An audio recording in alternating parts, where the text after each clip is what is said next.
નમસ્કાર દર્શક મિત્રો, વિશેષ રજૂઆતમાં આપનું સ્વાગત છે. હું છું પંકજ. વડાપ્રધાન બન્યા બાદ નરેન્દ્ર મોદી માદરે વતન ગુજરાત આવી પહોંચ્યા છે અને આવતીકાલે ચીનના રાષ્ટ્રપતિ જિનપિંગ પણ ગુજરાત આવી રહ્યા છે. બંને નેતાઓની આવતીકાલે મુલાકાત થવાની છે અને નવા સંબંધોની યાત્રા ઐતિહાસિક બની રહેશે. ખાસ કરીને જિનપિંગ ગુજરાતમાં કરોડોનું મૂડીરોકાણ પણ કરવાના છે, જેથી ગુજરાતને પણ તેનો ફાયદો થવાનો છે. તો આ જ વિષય પર છે આજની અમારી વિશેષ રજૂઆત જબ વી મેટ.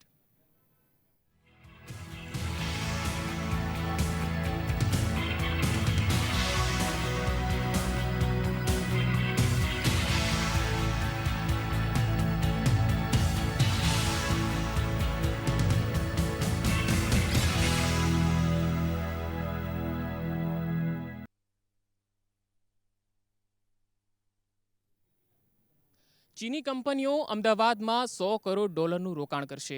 સાણંદ નજીક ઓટો હબની નજીક ચીની કંપનીઓ કરોડો ડોલરનું ઇન્ડસ્ટ્રીયલ પાર્ક પણ સ્થાપવાની છે. તો આવો જાણીએ કે ચીન કેવી રીતે ઇન્વેસ્ટમેન્ટ કરશે અને તેનાથી ગુજરાતને શું ફાયદો થવાનો છે.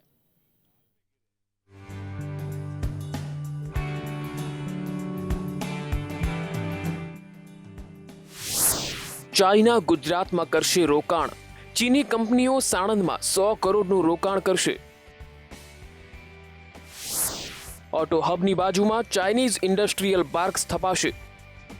ચીનના રાષ્ટ્રપતિ શી જિનપિંગ એમના સૌથી વધારે ટાઇકૂન સાથે ભારતના પ્રવાસે આવી રહ્યા છે. જાપાન અને અમેરિકાએ ગુજરાત સાથે વેપાર અને વાણિજ્ય સંબંધોને નવી દિશા આપી છે. તેના પગલે ચીન પણ મોટા પાયે ગુજરાત સહિત ભારતમાં રોકાણ કરવા આવી રહ્યું છે.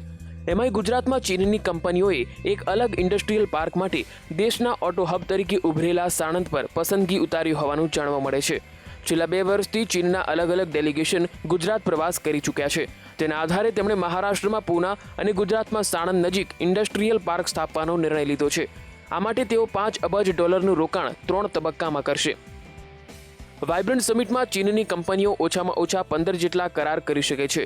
ચીનના રાષ્ટ્રપ્રમુખની ગુજરાતની અડધા દિવસની મુલાકાત દરમિયાન China India trade and investment centre સાથે જોડાયેલી વિવિધ ક્ષેત્રોની કંપનીઓના પ્રતિનિધિઓ પણ આવનાર છે. આ કંપનીઓ $200 મિલિયન રોકાણ માટે ગુજરાતની વિવિધ કંપનીઓ સાથે કરાર કરી શકે છે. તો ચીનની બેન્કિંગ ક્ષેત્રે જાણીતી ચાઇના ડેવલપમેન્ટ બેંક પણ ગુજરાતમાં તેની ઓફિસ શરૂ કરશે. બ્યુરો રિપોર્ટ, સંદેશ ન્યૂઝ.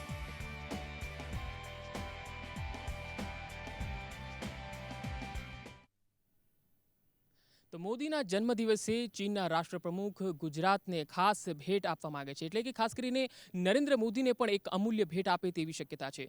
ભલે ને નરેન્દ્ર મોદી જાપાન જઈ આવ્યા હોય અને બુલેટ ટ્રેનના લઈને અનેક કરારો કરી આવ્યા હોય, પરંતુ ચીન પણ ભારતમાં બુલેટ ટ્રેનને લઈને અનેક કરારો કરવા માટે તત્પર છે.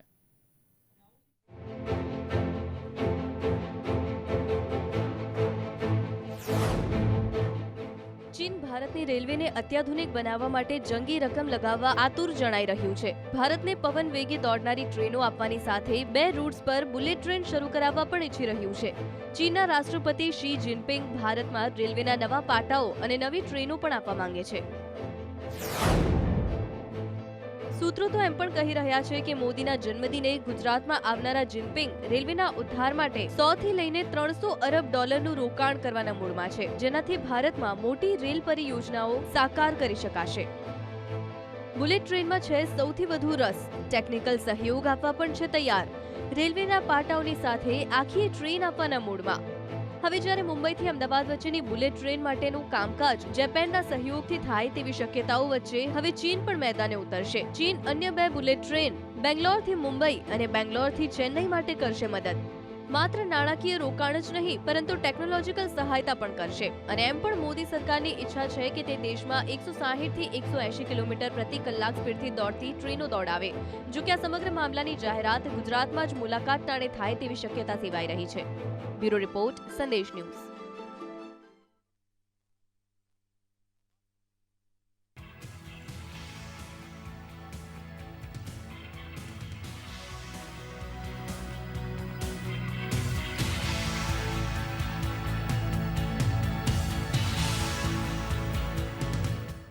તો ચીનના રાષ્ટ્રપતિ ગુજરાતની મુલાકાતે આવી રહ્યા છે. આવતીકાલે તેમનું આગમન થશે અને નરેન્દ્ર મોદી તેમને ખાસ આવકારવા માટે જશે અને બંને વચ્ચે અનેક મુદ્દાઓને લઈને ચર્ચા થવાની છે. ગુજરાત સરકાર સાથે પણ કેટલાક MOU થવાના છે. આ મુલાકાત કેટલી ફળદાયી રહેશે, કારણ કે આ પહેલા પણ ચીનના જે વડાપ્રધાન અને રાષ્ટ્રપતિ છે તેઓ સાથે મનમોહન સરકારની પણ મુલાકાત થતી હતી, પરંતુ આ વખતે જિનપિંગની ભારત યાત્રાને ખાસ મનાઈ રહી છે. અને ખાસ કરીને આવતીકાલે વડાપ્રધાન નરેન્દ્ર મોદીનો જન્મદિવસ છે, ત્યારે કાલે શું થશે અને જિનપિંગ અને ભારતને શું ખાસ આપવાના છે તેને લઈને આજની આ વિશેષ રજૂઆત છે અને તેના ઉપર જ આપણે આજે ચર્ચા કરીશું. 3 મહાનુભાવો આપણી સાથે જોડાઈ ગયા છે. દેવેન્દ્ર પટેલ છે, વરિષ્ઠ પત્રકાર, સંતોષ કુમાર છે, PDPUના ફોરેન સ્ટડી વિભાગના પ્રોફેસર, અને રક્ષા વિશેષજ્ઞ છે ઉપેન્દ્ર પાઠક. આપ ત્રણેયનું સ્વાગત છે. સૌથી પહેલા દેવેન્દ્રભાઈ, હું આપની પાસે આવીશ. જિનપિંગની ભારત યાત્રાને આપ કઈ રીતે જુઓ છો? જો જ્યાં સુધી આંતરરાષ્ટ્રીય ફલક પર જુદા જુદા મહાનુભાવોનો ગુજરાતમાં અને ભારતમાં આવવાનો જે એક સિલસિલો છે, એમાં હું માનું છું કે આંતરરાષ્ટ્રીય કક્ષાના અને ખાસ કરીને ચાઇના જેવા કન્ટ્રીના, જે આપણા પડોશી કન્ટ્રી છે, એનો આ લેવલના પ્રેસિડેન્ટના લેવલની કોઈ વ્યક્તિ જો ગુજરાતમાં આવતી હોય તો હું માનું છું કે આ એક પહેલી ઘટના છે. એક વાત ભારતનો નહીં તો તમે ગુજરાતનો અને ચાઇનાનો સંબંધ તો આપણે ઘણા વર્ષો પહેલાં તમારે જવું પડે કે કેટલીક સદીઓ પહેલાં ત્યાંથી યુએન સાંગ નામનો એક વિદ્વાન એ ગુજરાતમાં આવ્યા હતા, વડનગરમાં ગયા હતા અને જુદા જુદા વિસ્તારોમાં અને સૌરાષ્ટ્રમાં પણ એ ગયા હતા અને એમની ઘણી બધી નોંધો એ ગુજરાત વિશે કરેલી છે. એટલે આપણો સાંસ્કૃતિક ઇતિહાસની પણ એમને ખબર છે. હવે એ વાતને આગળ વધારતા જો આપણે આગળ વધીએ તો ગુજરાતનો ચીન સાથેનો જો આપણે સંબંધ જોઈએ, જે નરેન્દ્રભાઈ ઉપર આવી, એ પહેલાં હું થોડુંક બેકગ્રાઉન્ડ આપવા માગું છું કે અમદાવાદના વેપારીઓ ચીન સાથે આજથી 200 વર્ષ પહેલાં રેશમનો વેપાર કરતા હતા. અમદાવાદના અને ગુજરાતના વેપારીઓ ચાઇના સાથે અફીણનો વેપાર કરતા હતા.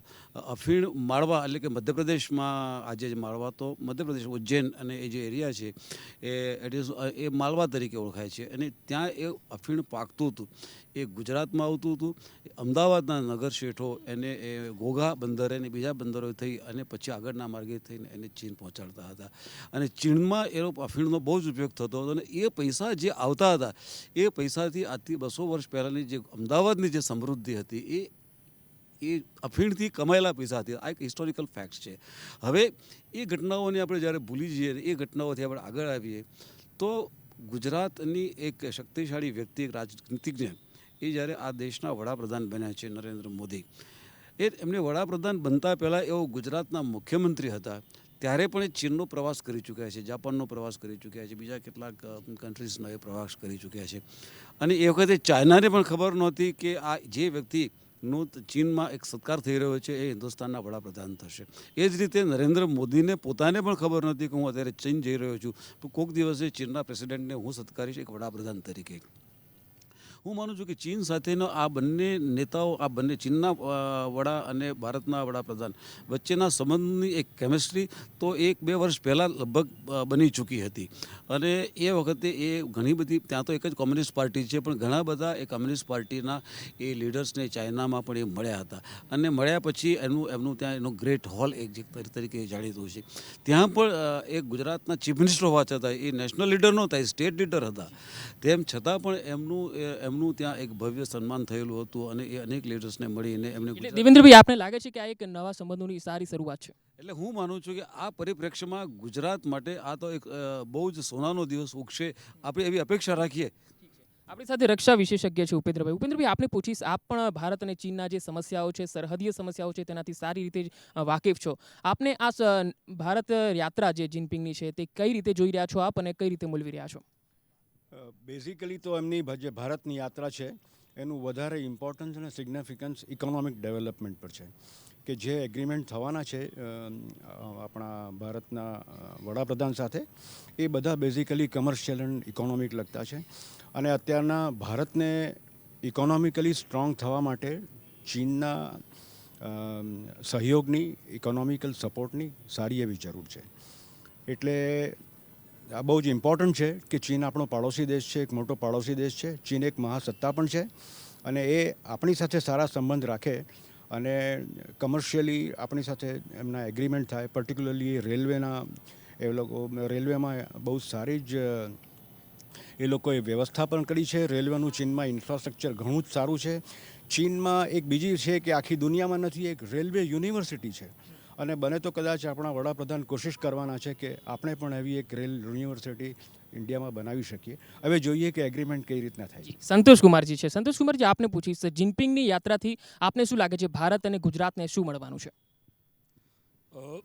सबसे पहले मैं सारे देशवासियों की तरफ से अपने प्रधानमंत्री को उनके जन्मदिन पे ढेर सारी शुभकामनाएं भेजता हूं और ऐसा आशा करता हूं कि आने वाले दिनों में जो हमारे लिए वो कर रहे हैं और उसको और सशक्त तरीके से कर सके। दूसरी बात यह है कि चीन के राष्ट्रपति हमारे यहाँ पे आ रहे हैं और हम उनसे बातचीत करने के लिए तैयार खड़े हैं यहाँ पे। मुझे लगता है कि इससे बहुत सारी संभावनाएं खुलती हैं। जैसा कि बाकी वक्ताओं ने भी बताया कि इन संभावनाओं से हम दोनों देशों का ही विकास होने वाला है। भारत का फ़ायदा ज़्यादा है क्योंकि चीन हमारे जो विकास दर है या हमारी जो विकास की स्थिति है उससे 3 गुना ज़्यादा है। तो उनके यहाँ आने से तो हमारा विकास तो निश्चित है। हमें ये देखना चाहिए कि उनके यहाँ आने से बाकी सारे मुद्दे भी उसी तरीके से सुलझ सके। ये बहुत बड़ी हमारी आज की आवश्यकता है। तो इंडस्ट्रियलाइजेशन होगी हमारे यहाँ पे, नौकरियाँ बढ़ेंगी, जो हम निर्यात करते हैं, आयात करते हैं, उन सब चीज़ों के अंदर बहुत सारा क्वांटम जंप मिलेगा हमें। तो मेरे मन के अंदर काफ़ी सारी आशाएं हैं उनके प्रीमियर के यहाँ पे आने से और मुझे ऐसा लगता है कि बहुत सारी अच्छी चीज़ें इसमें हो पाएंगी। बुलेट ट्रेन का एक मुद्दा आपने बताया है, उसके अलावा भी बहुत सारी बातें हैं। जब हम लोग स्ट्रैटेजिक रिलेशंस की दृष्टि से अगर हम देखें तो साउथ एशिया और साउथ ईस्ट एशिया के अंदर उनके यहाँ आने से जिस प्रकार से संबंधों के अंदर बदलाव आ सकेगा, ये बहुत इम्पॉर्टेंट है। तो इन्वेस्टमेंट आएगा, इंडस्ट्रियलाइजेशन आएगी, वो एक बात है, लेकिन स्ट्रैटेजिक रिलेशंस के अंदर जो बदलाव आएगा और साउथ एशिया लेवल पे और साउथ ईस्ट एशिया लेवल पे जिस किस्म से संबंध बनेंगे देशों के बीच में, वो ज़्यादा महत्वपूर्ण है और वो इस पूरे रीजन के लिए बहुत आवश्यक है। चीन और भारत की पॉपुलेशन अगर आप मिला लें तो पूरे विश्व का 35% पॉपुलेशन बन जाता है और अगर ये दोनों देश मिल करके काम करते हैं तो विश्व का 35% हिस्सा, पॉपुलेशन का हिस्सा स्टेबल है। ये बहुत इम्पॉर्टेंट है।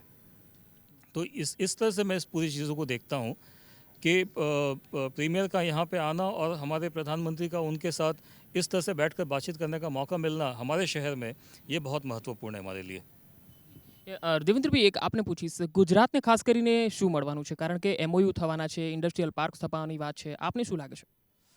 ગુજરાતને હું માનું છું ત્યાં સુધી સૌથી પહેલાં તો ગુજરાતનું ઇન્ડસ્ટ્રીયલ પાર્ક બનાવવાની એક વાત છે અને ચાઇના એ મોટા રાક્ષસી કદના કારખાના અને ઇન્ડસ્ટ્રીયલ પાર્ક માટે એની પોતાની પાસે એક ટેકનોલોજી છે, એની પોતાની પાસે એક અનુભવ છે. એટલે હું માનું છું કે એ ઇન્ડસ્ટ્રીયલ પાર્ક બનશે. પરંતુ ઇન્ડસ્ટ્રીયલ પાર્ક બનાવવો એ ઇન્ડિયા માટે કોઈ આપણે એટલા બધા તો કંઈ પછાત છીએ નહીં કે જેના કારણે ઇન્ડસ્ટ્રીયલ પાર્કમાં હોય. પણ સૌથી જે આપણને એનો ફાયદો થાય એ બુલેટ ટ્રેનની ટેકનોલોજીની બાબતમાં થવાનો છે. આપણે જાપાન સાથે પણ આપણે કેટલીક ચર્ચાઓ કરી છે અને ચાઇના સાથે બી કરી છે. એટલે ચાઇનાની પાસે જે બુલેટ ટ્રેનની જે ટેકનોલોજી છે અને એનું જે એની પાસે એની જે સમજણ છે ને જે ટેકનોલોજી, એનો ફાયદો 100% ગુજરાતને એ મળી શકે એમ છે બેઝિકલી. પણ આની સાથે સાથે કેટલાક સંદેહ પણ આપણે સમજી લેવા જોઈએ કે હિન્દુસ્તાનમાં ઈસ્ટ ઇન્ડિયા નામની કંપની એક વેપાર ધંધો કરવા માટે આવી હતી અને આવ્યા પછી એ લોકોએ જુદી જુદી રીતે આ દેશ પર કબજો કરી લીધો હતો. એ પરિસ્થિતિ આજે નથી, પરંતુ એક વાત સમજી લેવી જોઈએ કે ચાઇના જ્યારે એના રાક્ષસી કદના કારખાના લઈને આવે અને કન્ઝ્યુમર ગુડ્સ લઈને આવે તો આજે ગુજરાતના લોકોમાં જે રીતે ગુજરાતમાં આપણે મોરબીમાં બહુ જ મોટો સિરામિક ટાઇલ્સનો એક બિઝનેસ છે, પણ ચાઇનાની મોઝેક ટાઇલ્સ આવ્યા પછી ગુજરાતના એના ધંધાને બહુ જ પારાવાર નુકસાન થયું છે. અને એ જ રીતે દાખલા તરીકે આજે ગુજરાતમાં પણ કે દોરા બનતા હતા પતંગ માટેના, તો એ પતંગના દોરાને બદલે હવે લોકો ચાઇનીઝ દોરી વધારે પસંદ કરે છે. આપણે ત્યાં એ જ પ્રકારે ફટાકડા પણ આપણા બનતા હતા, હવે ફટાકડામાં પણ એ આવી રહ્યું છે. હવે બીજી વસ્તુ છે કે ચાઇનાથી જે કંઈ કન્ઝ્યુમર ગુડ્સ આવે છે એ બધો જ એક સસ્તો હોય છે. સસ્તો હોવાના કારણો ત્યાં શ્રમ અને ત્યાંના રાક્ષસી કારખાનાઓ, એના કારણે એ કન્ઝ્યુમર ગુડ્સ એ સસ્તામાં એ વેચી શકે છે. પણ એમાં એ માલ તકલાદી હોવાની પણ એક ગંભીર ફરિયાદો થયેલી છે.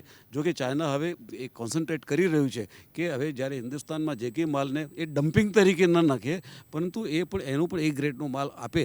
એટલે આમાં we have to keep hour finger crossed કે એ એના આવવાથી આપણા સ્થાનિક અને જે ઘરના ઉદ્યોગો છે એ નાશ ન પામવા જોઈએ. જી, હું આપની પાસે આવીશ. અત્યારે દર્શક મિત્રોને ખાસ જણાવી દઈએ કે હાલ જિનપિંગ જે ગુજરાતમાં આવવાના છે, અમદાવાદના વસ્ત્રાપુર ખાતે આવવાના છે, ત્યારે આપણે જણાવી દઉં કે તે